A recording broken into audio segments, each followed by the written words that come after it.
Yes, it's me, the leader of Earth. And the negotiation is not over, because now I've got this. Boy, Elio might be working for the cartel one day. You see how I hear this so much? I got your bitch ass son. Well, I mean, he's got plenty of showmanship. Yeah. Working that cape. Elio Escobar. Double Toasted's 11th year anniversary party is coming up. Join us for a full weekend of live music, shows, comedy, after parties, a movie screening, and more. Get your tickets by going to dtanniversary.eventbrite.com and use the QR code right there to take you to the site and get your tickets today. And I'll be back at the Broadway Comedy Club June 27th for my own style of sit-down comedy. You'll also be doing some open mic. So get your tickets now by going to doubletoastedny.com. Use that QR code right there. Or you can go to doubletoasted.com. Elio, the little weird ass kid. Elio that's the only way I can describe him. Elio just weird. He's the kind of kid that when your friends come to your house, if your kid is weird, your friends leave and they stay in the car. There's something wrong with that boy. Right. Your parents are like, he can't come over here no more. Yeah. Or your parents tell you when company come over, go hide. Yeah. Go to your room. Why don't you take your little friend and go upstairs? Yeah, don't be bringing that weird shit around. From teachers to parents to other kids. There's something wrong with that boy. Even animals look at him all weird. There's something wrong with him. Because Elio be, he's people like to use that excuse. Well, his parents died. And, he's been having a hard time. And it's like, man, there's millions of kids whose parents have died. And they've had a hard time, but they don't run around with capes on. They don't act like that. Going on 13 years old talking about the aliens. I will meet them, be their masters with the Boy, if you don't suck something out. It just makes things harder on his aunt. His Aunt Olga, played by Zoe Saldana. Mm-hmm. And yeah. But the crazy thing is that as weird as he is, he was right. I mean, a broken clock. Crazy clock. Yeah, he was right. He's when they said Elio went ham, he really did that ham radio. He had the little ham radio and did not stop sending messages and drawing words in the sand talking about abduct me, probe me, and all this kind of stuff. Abduct me, bro. Yeah, take me, get me there. And believe me, y'all gonna have him. But Elio was right. And now he is actually making first contact with other species out there. Turns out when he gets up there, even the aliens are like, there's something kind of wrong with this. Even aliens think he's weird. And the thing is that my man went up there and he started doing that weird stuff around the wrong one. Oh, yeah. And now he's about to get these aliens in trouble and might be putting Earth in a bad position. Damn. With his little weird ass. Stop being Elio. If I ever needed you to not be Elio, it's right now. Oh, we're talking bad about this boy, but what do we think about the movie? Let's go ahead and take a look at the trailer for Elio. Which one of these is you? I don't know, but I think that one is you. You little mother. I already got my ass beat for saying that. She's ready to take that book and You need to make friends. All I ever wanted was to find a place to fit in. There's a nut house down the street. Put your ass in there. Hi, Dad. I'm a bargaining chip. No, say the other thing. Oh, help me, Father. He overpowered me. But yeah, as you can see right here, so Elliot goes up there and they since they don't know our species, they think he's the king of Earth because they don't know that he's a child. And Elliot, with his dumb ass, like, yeah, that's me. And so that went up there and, like I said, pissed off the wrong person, Lord Gragon. He said, who is this leader of Earth? Brad Garrett does the voice. Right. Yeah. That whole council is about to be destroyed just from him being there for 15 minutes. Yeah. He gets there and is already about to destroy the galaxy. Already pissing off the most dangerous person, the Debo of the universe. The good thing is that he's become best friends with Lord Gragon's son. And maybe if he can convince Lord Grigon that, hey, your son is just pure and nice. Maybe there's a heart in you too. Or not. What did you say? You little son of a bitch. Yeah, if only someone had said that to my dad, so he could have punched them too. You see, I got a Lord Grigon for yeah, I was a worm to my dad. So I'm gonna tell you right from the beginning of the movie, right from the start, the kid with the dead parents trope, the orphan, that is something that's overplayed for me, and especially in animation. And I do it a lot in family films. So it didn't thrill me at the beginning, especially when people like to use that as an excuse for bad behavior. Mm-hmm. Oh, well, his parents died. Oh, he's just going through something. And I know the director, forgot his name, but this is something where he wrote this from his own experience about being raised on a military camp or being raised as an army kid. So I get the whole thing of trying to, write this with, from the perspective of a kid who's going through loneliness. And I like that. But, listen, when you just trying to tell me to buy into his odd behavior. Yeah. The way they try to say, like, well, he's this way because he's sad about his parents dying.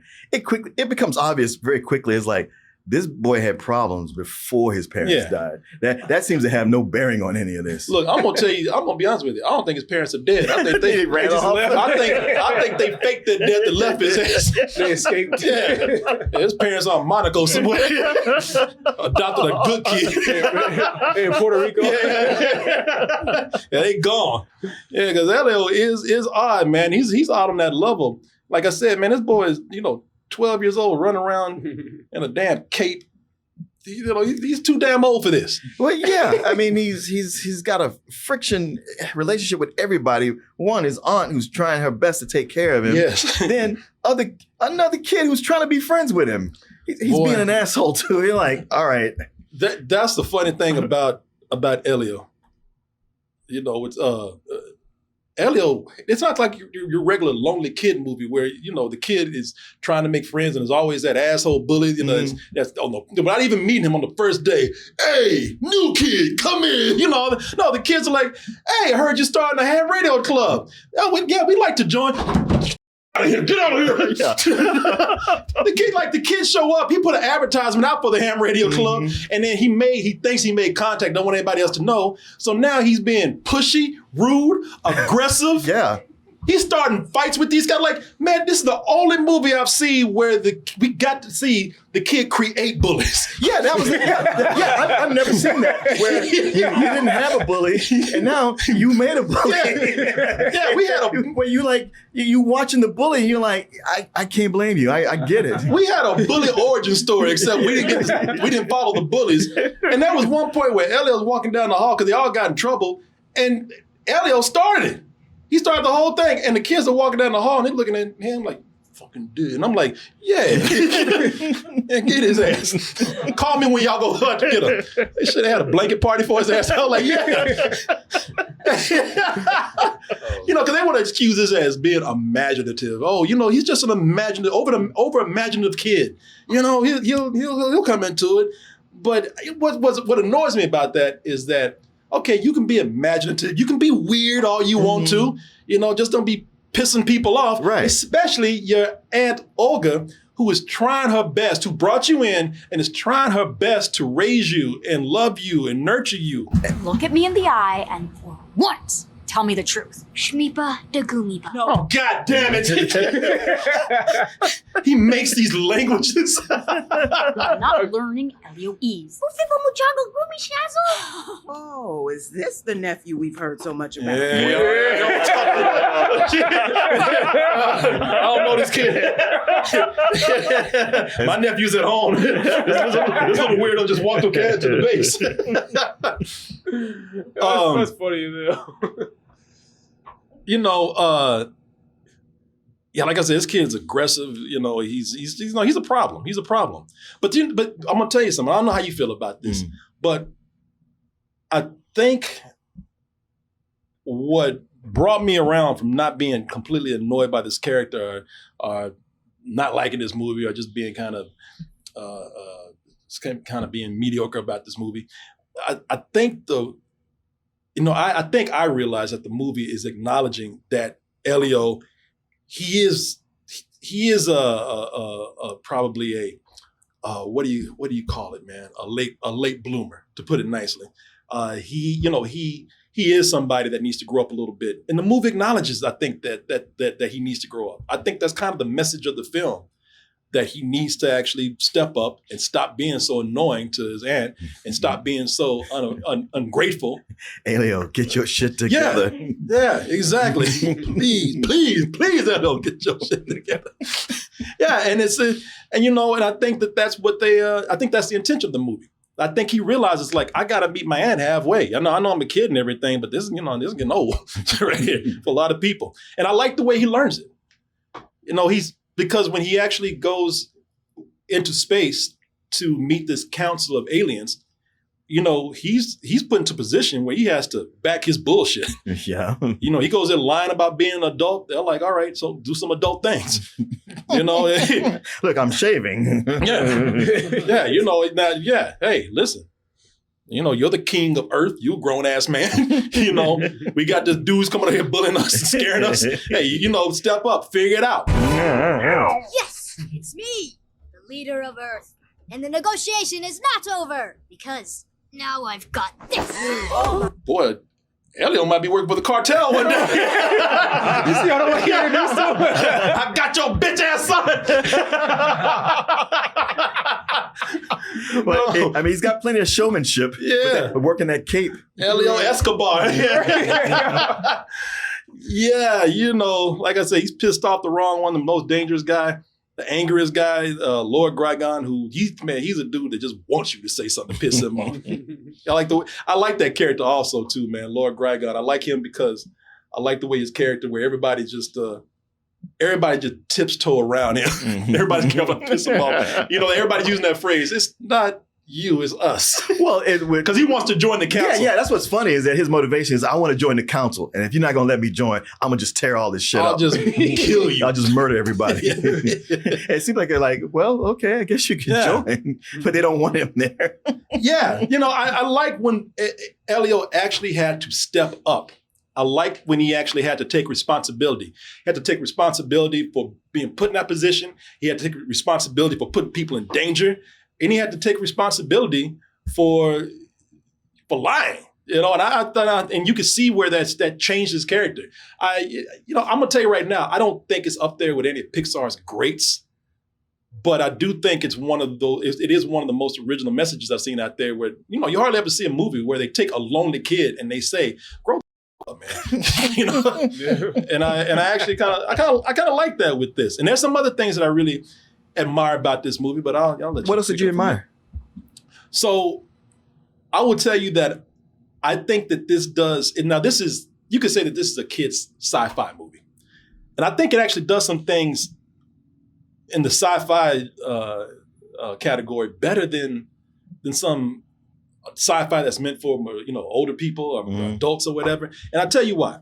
Man, because people ain't got the money or don't want to spend the time. Every time they even doing it with Star Wars now. Yeah. Don't even give me a start on Star Trek. When they go into space and we meet aliens, all of them just look like a damn man with a mask on, Like, so they're all humanoid. Sure. I adore the alien designs in this movie. When we go see the council, I think it's a treat and a feast for the eyes. Or eye, if you only got one eye, like Elio right there. I think it looks amazing. I think that they have they're not humanoid, they're not bipedal. They are different shapes, different sizes. They interact with things with the way that they are designed. When they do speak another language, some of them just make noises and whatnot. I think the environments are cool. I'm happy to just see a lot of variety with alien species in the movie. And I just thought it was beautiful what they did there. Okay. Yeah. Also, and plus there's things like there's Lord Grigon's kid. I forgot it. Gorgon, I think is his name or something. Glorden. Yeah, Glorden. I like Glorden because I like that Elio's new best friend is a worm. Sure. They didn't try to make him, but look, by Pixar standards, yes, he's cute, but they didn't try to make him too cute. He's not fuzzy. He's got he's actually kind of scary. He's got a mouthful of razor sharp teeth. Oh, they are going to turn this into a cute Yeah, what I toy. say. Oh yeah, no, it's gonna be a toy. They're going to market the shit out of Glory. Oh no, it's going to be a toy. But I'm just saying, I just like that it's a worm design. You know, it's a cute worm, but I like that it's like they didn't try to make him like Gizmo or something. You know. Also, I think that there's some real horror elements to this movie. I mean, it's a kids movie, so it's not going to be completely horrible. But you know, and then all of them are funny. But I ain't gonna lie, some of them were disturbing to me, man. Yeah, yeah, man. This is like kid friendly body horror in this movie.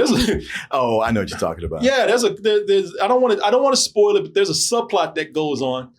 And it involves a lot of limbs being cut off. There's a lot of melting. This is like Pixar's The Thing, you know, because it's. All right, I ain't doing a goddamn thing. You look at that. I got it. Y'all tell me. I didn't say John Carpenter's The Thing. I said Pixar's The Thing.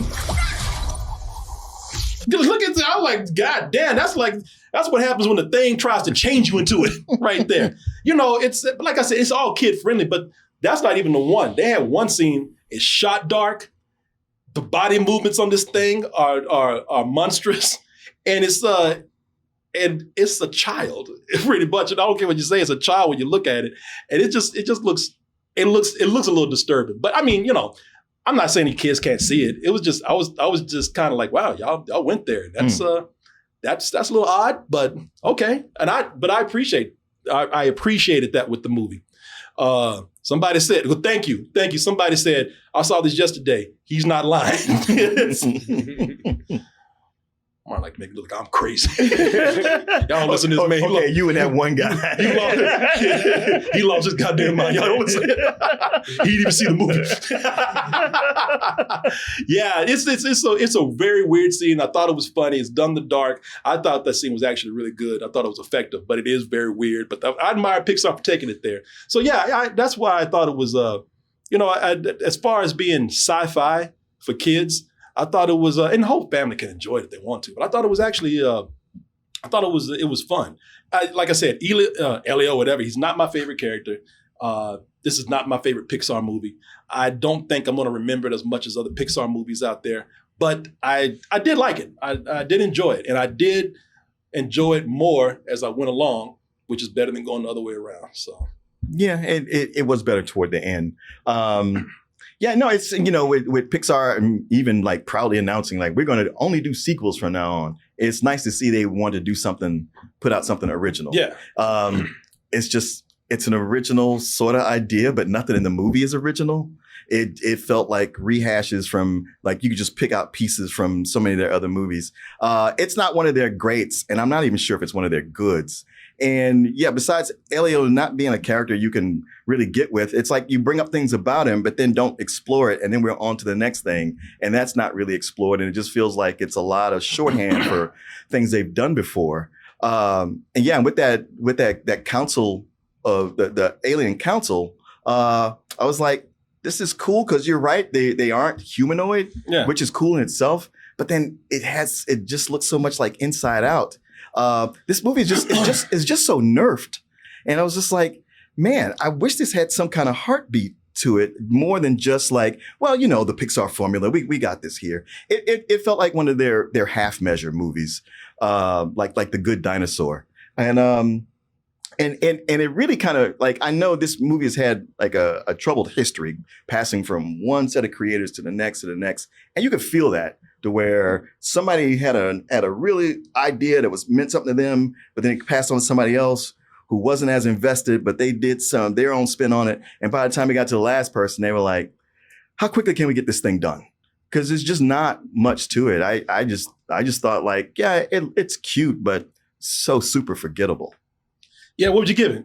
I give it a rental. It's a you know, wait for it on Disney Plus. Yeah, this is one you were on the opposite of. I actually like this. You know, like I said, I don't think it's one of their best, but I don't know. I thought it was highly enjoyable, and you know, I don't see it being any less cute than like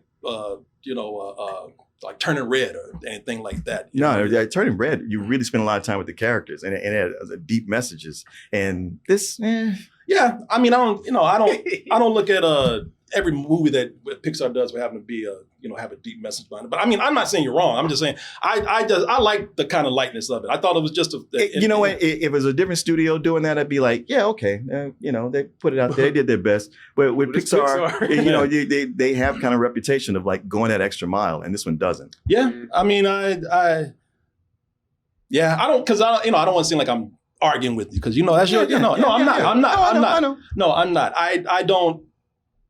I don't expect every movie that Pixar that they put out to be like, an Oscar winner. I don't expect them to always come out with something that's going to top the last movie. They're just going to have movies that are entertaining. They're going to have movies that are just going to be good. It definitely ain't a Toy Story or anything like that. It's not a Coco or anything like that. But as a fine movie to go see for what I'm going to give this, a matinee, I think it works perfect for that. Like I said, I liked it better as it went along. But again, I understand where you're coming from. It's definitely, I don't think highly memorable. Yeah, highly memorable. So yeah, it's kind of like, what was that, Elementals, where you're like, okay, well, I mean, that had some ideas, but for the most part, the message of it was, very, very simple. Yeah.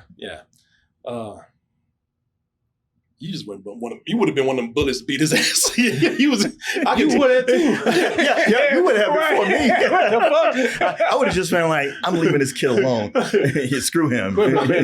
That's why your parents died, and I would have walked off and never said anything else to him. God damn. But that would have been the last of my interactions with him. No, Corey would have been physical. Yeah. But he would have been a much better person for it. Both those eyes would have been coming up. Come here, you little weirdo. Little bitch ass. Don't hit him. I'm not going to hit him. He's going to shake his ass. This ain't hitting. Oh. Stop being weird. Yeah, I thought about playing it, but I was like, it's a Pixar movie. Oh, let me see. I heard it's going to underperform, though. Yeah, it's probably going to come in second place this weekend. Damn. It just, man, listen, I mean, like I said, I like the movie. I think it's fine. I think people be entertained, but I don't think it has that appeal of something that people want to rush out to. I mean, who knows? I said that about a lot of movies, and I was wrong. That's true. Or would you look at that? You made it to the end of the video. That means you really like us. So just go ahead and press that like button and subscribe while you're at it. And check out our other channels, our social media like Instagram, TikTok, and our Patreon, where we have new stuff coming up all the time. And we'll see you on the next video.